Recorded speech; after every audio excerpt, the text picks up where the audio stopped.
It all started on a Tuesday morning, the kind of morning where everything feels peaceful and calm. The lake was still, birds were chirping, and the breeze rolling through my backyard made you forget the world was full of chaos. I was finishing up my coffee on the back porch of my lakefront ranch, enjoying the silence before the workday. I had some fencing to fix and a few tools I needed from my garage. So, I grabbed my keys and headed around the side path toward the detached garage that sat a few dozen yards from my main cabin. But the moment I opened the side entry door to the garage, everything changed. My boot hit concrete and stopped. Parked inside the garage were two massive white trucks. Not just regular trucks, these were dual-axle, heavy-duty, construction-grade pickups. The kind you'd use on job sites or for hauling equipment. I froze for a second, just staring at them, wondering if I was in the wrong place. But no, I was standing in my garage. My tools were on the wall. My workbench was against the far corner. But now there were two foreign vehicles parked inside, like they belonged. The first wave of confusion passed, and irritation quickly followed. Who the hell parked trucks in my garage? I walked around one of the trucks, checking the back. No company logo, just a bed full of junk, ladders, buckets, loose wood, and what looked like half a power washer. The second truck was more of the same. No license plates on the front. No business signage. Nothing to identify who they belonged to. Then I saw it, a folded sheet of paper sitting under a wrench on my bench. I picked it up and read the message written in rushed pen.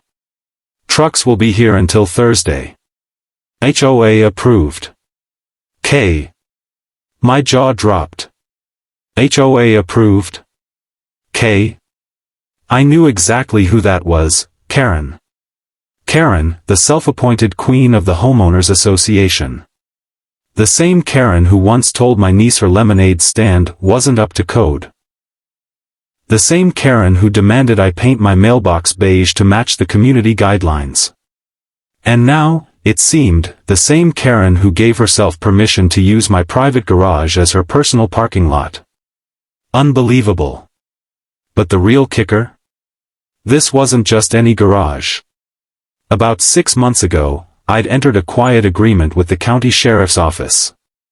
They were looking for a low-key location near the lake where they could park a couple of unmarked vehicles for surveillance or rest between patrols. My ranch offered a perfect, out-of-the-way spot. I barely used the garage, and the deal helped me cover some of the land taxes. That meant Karen hadn't just broken into my garage, she had unknowingly parked unauthorized vehicles inside a secured law enforcement space. I couldn't help but grin. Oh, Karen, you have no idea what kind of mess you've made. I took out my phone and snapped a few photos of the trucks. I got close-ups of the equipment, wide shots of them sitting parked in the garage, and a clear photo of the handwritten note.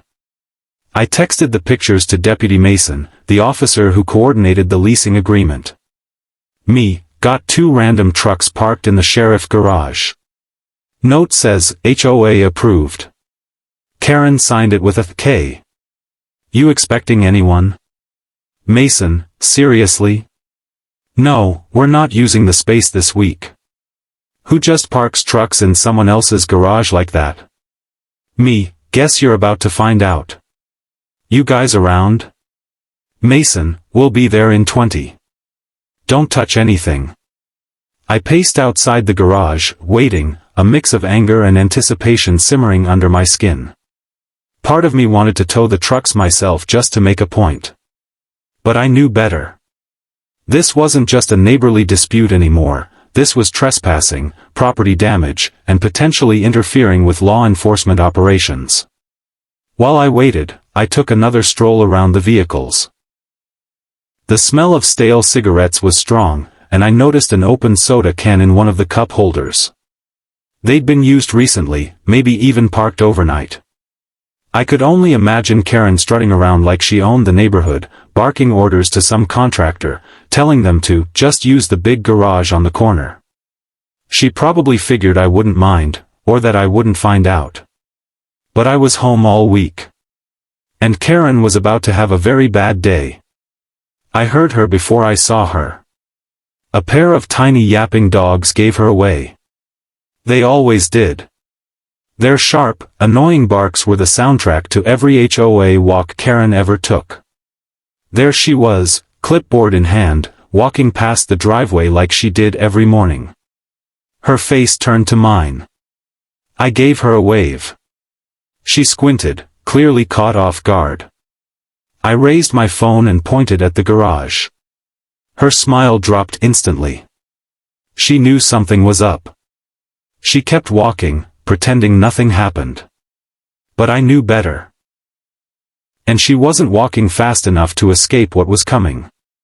The sheriff's black SUV rolled up exactly 20 minutes later, followed by a second unmarked vehicle. Out stepped Deputy Mason and two officers in plain clothes. The moment Karen spotted them from halfway down the block, she turned pale and started speed walking back toward the HOA common area like she hadn't seen a thing. Too late. Deputy Mason walked straight up to me and pointed to the trucks. These the ones? Yup. No keys. No permission. Just a note from our local tyrant. He smiled and shook his head. Let's find out what Karen really approved. And just like that, the scene was set. My garage had become ground zero for one of the most satisfying turnarounds in HOA history. Because Karen didn't just overstep her bounds this time, she stepped right into the jurisdiction of the county sheriff. Deputy Mason didn't waste any time.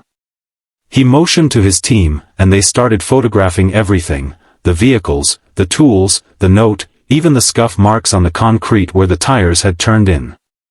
One of the plainclothes deputies pulled out a small evidence bag and carefully placed the handwritten note inside it.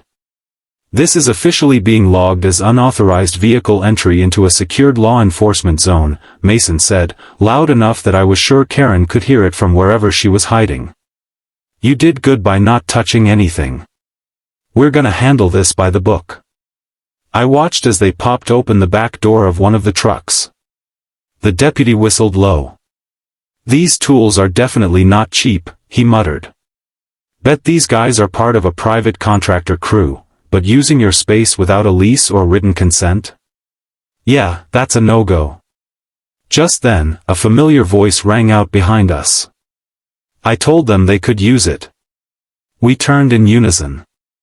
There she was, Karen. Arms crossed, high heels clicking on the pavement like she was marching down a courtroom hallway. The nerve.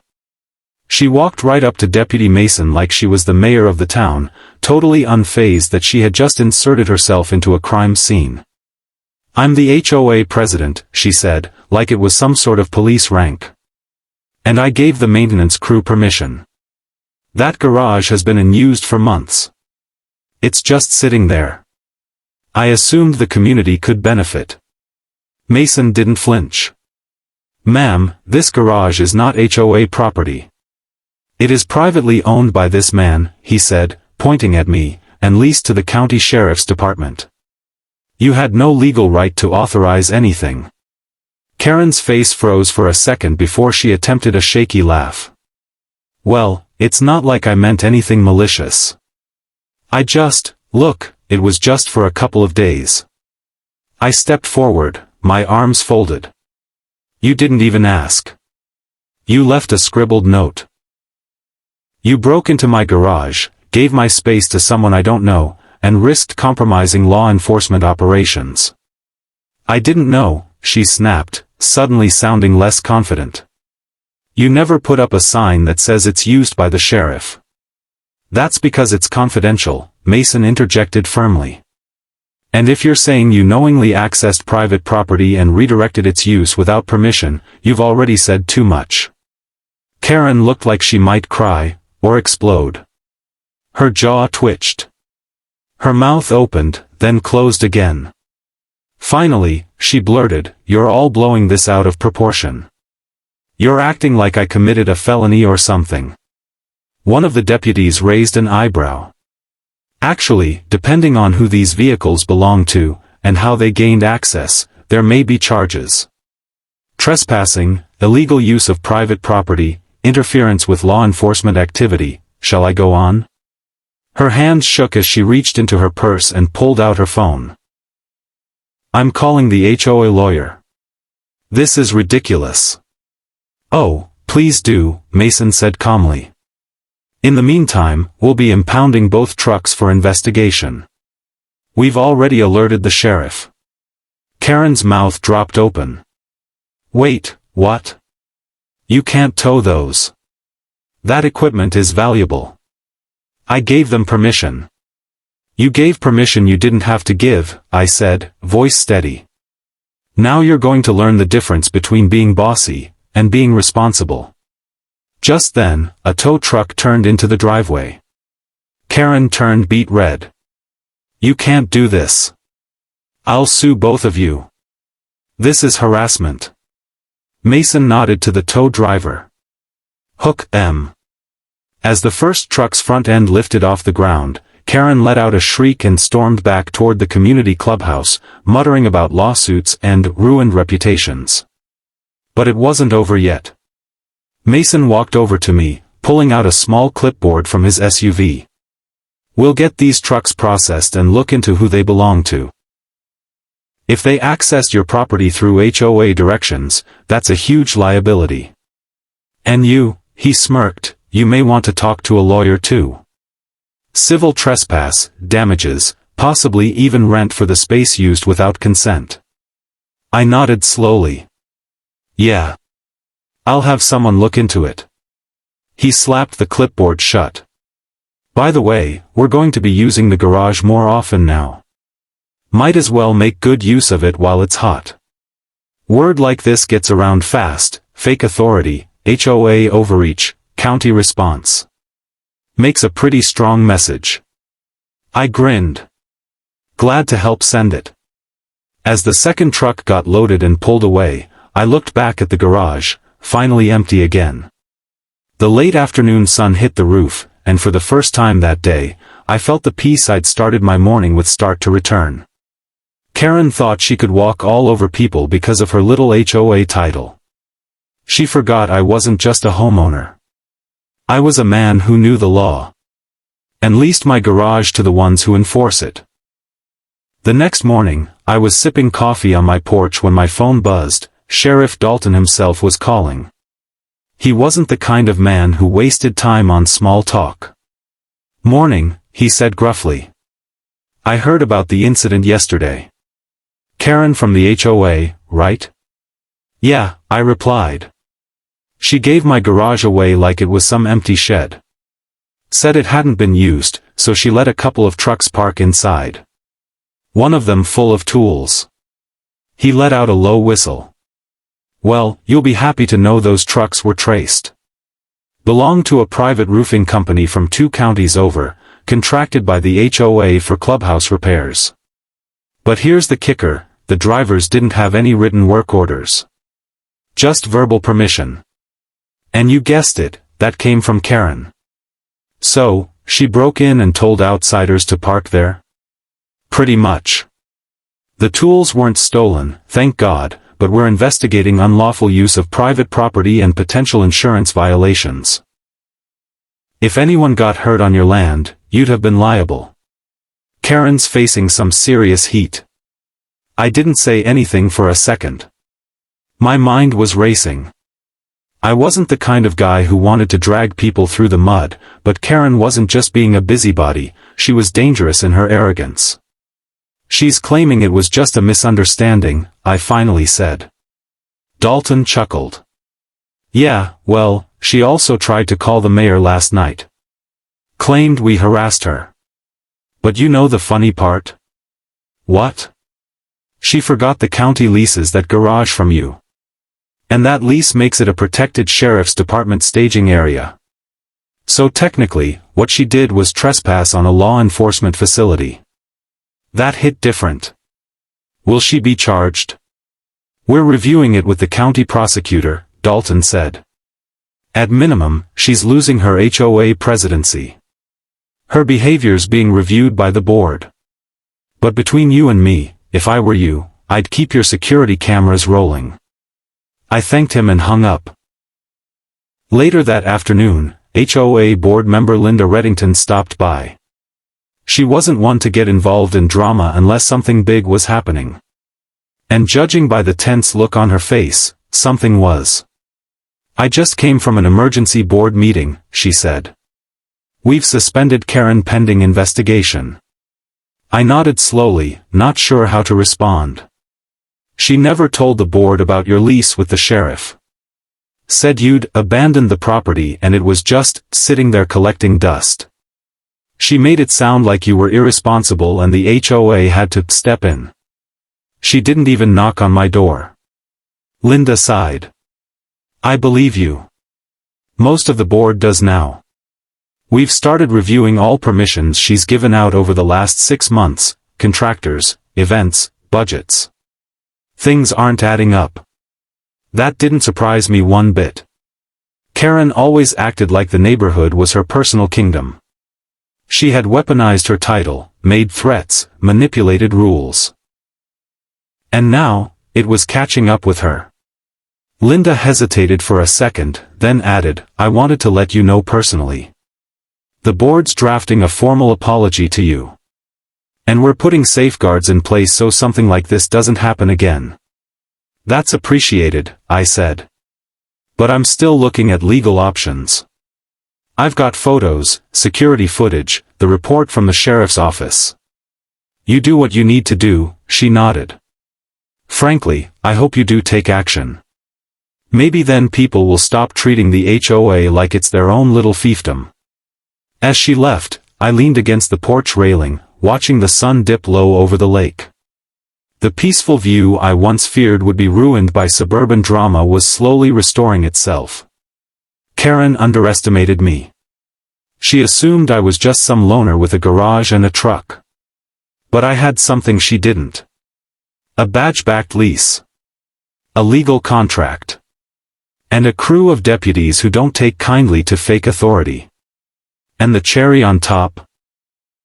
The HOA that once tried to run me off the block, was now asking me for forgiveness. Funny how things turn out when you've got the law on your side, literally. A week later, everything had changed. Karen was officially removed from her HOA president role after an internal vote. Word around the Lakefront community was that she'd tried to spin her actions as community service, gone misunderstood, but the sheriff's report, the photographs, the tow records, and her own recorded ranting on my security camera made it clear, she knew exactly what she was doing. She wasn't doing anyone a favor. She was abusing her position, and she got caught. But the story didn't end there. That weekend, I hosted a small cookout on my back deck. Just a few neighbors, some ribs on the grill, and cold sweet tea. It was partly a celebration and partly a statement. I wasn't going anywhere, and I wasn't afraid to take up space in the neighborhood I'd chosen to call home. Deputy Mason dropped by, too. Not in uniform this time, just jeans and a t-shirt. He brought a peach cobbler his wife had made, and we all shared a few laughs about how wild things had gotten over a simple garage. But midway through the afternoon, someone else showed up. Karen. She wasn't dressed like her usual HOA self. No stiff blazer, no clipboard, no heels. Just sneakers, sunglasses, and a nervous look on her face. She stood at the edge of my property for a good 30 seconds before I walked down the steps to meet her. I'm not here to cause problems, she said immediately. I just wanted to apologize. I folded my arms but didn't say anything. I let the power go to my head, she admitted. I thought I was helping the community, but really, I was trying to control it. I crossed the line with the garage. I know that now. It was the first honest thing I'd heard from her in months. Didn't expect you to say that, I replied. But I appreciate it. I'm not asking you to forget it, she said. I just wanted you to know I've resigned from the HOA permanently. I'm stepping away from community leadership. Maybe for good. There was an awkward pause, but eventually I nodded. That's probably for the best. She gave a slight smile, one that looked more like relief than anything else, then turned and left without another word. I walked back up to the deck, where Mason handed me a cold drink. "What was that about?" he asked. She apologized. Mason raised his eyebrows. "Did hell freeze over?" "Almost," I chuckled. "She said she's stepping down for good." "Well," he said, raising his cup, "here's to peace and quiet. And a garage that actually belongs to you again." We clinked cups. The next morning, I installed a new keypad lock on the garage door and added 2 more security cameras, just in case. Not because I was afraid, but because I'd learned something important. People like Karen don't just disappear. They regroup. They reframe the narrative. They find new angles. But now I had something stronger than anger, stronger than frustration, stronger even than the badge I leased the garage to. Community respect. Neighbors had rallied behind me. Deputies had backed me. And most importantly, I stood my ground when it mattered most. So, the next time someone thinks they can mess with the quiet guy on the lake with an empty garage, they might want to ask who has the keys first. Because if Karen had asked, she'd have known. That garage wasn't empty. It was protected.